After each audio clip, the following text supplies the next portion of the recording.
बाज़-औक़ात उसके ज़हनी सलाहियतें जो हैं वो भी मुतासिर हो जाती हैं। पेशेंट की रंगत जो है वो बिल्कुल पीले रंग की हो जाती है।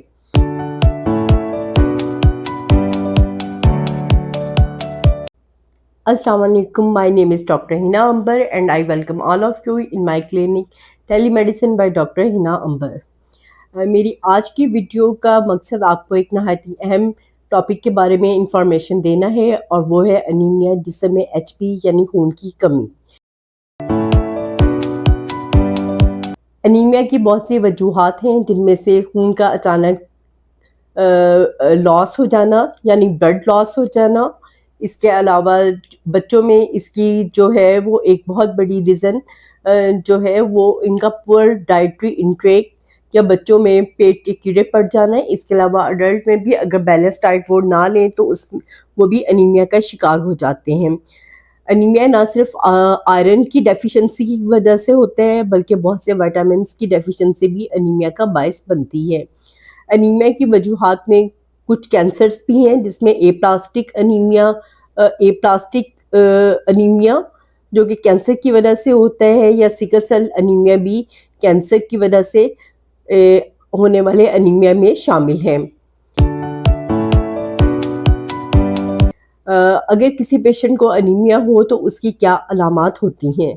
अगर किसी पेशेंट में अनीमिया हो तो उसको थकावट होगी, बहुत ज़्यादा वीकनेस होगी, पेशेंट बाज़-औक़ात उसको चक्कर आने शुरू हो जाते हैं, उसके दिल की धड़कन की रफ़्तार तेज़ हो जाती है, साँस फूलना शुरू हो जाता है और बाज़-औक़ात उसके ज़हनी सलाहियतें जो हैं वो भी मुतासिर हो जाती हैं, जिनको हम कॉग्निटिव फंक्शंस भी उसके जो है वो डिस्टर्ब हो जाते हैं। उसकी तबीयत में चिड़चिड़ापन पैदा हो जाता है और पेशेंट की रंगत जो है वो बिल्कुल पीले रंग की हो जाती है। अनीमिया को हम डायग्नोज़ कैसे करते हैं? अनीमिया को डायग्नोज़ करने के लिए हम बेसिक टेस्ट जो है हीमोग्लोबिन का लेवल चेक करवाते हैं। एक नॉर्मल फीमेल में हीमोग्लोबिन जो है वो 12 मिलीग्राम पर डेसीलीटर से अबव होती है और मेल में इसकी रेंज 14 टू 16 मिलीग्राम पर डेसीलीटर तक होती है। लेकिन अगर इससे कम हो एचबी की मिक़दार तो उसको हम अनीमिया डिक्लेयर करते हैं। अगर किसी पेशेंट में अनीमिया डायग्नोज़ हो जाए तो उसको ट्रीट कैसे करेंगे?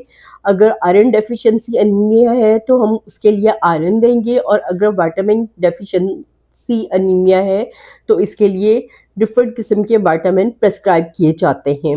अगर ब्लड लॉस या एचबी बहुत ही ज़्यादा कम हो तो उसके लिए ब्लड ट्रांसफ्यूजन एडवाइस की जाती है। जो अनीमिया कैंसर की वजह से होते हैं उनमें बाज़-औक़ात बोन मैरो ट्रांसप्लांट की भी ज़रूरत पेश आती है।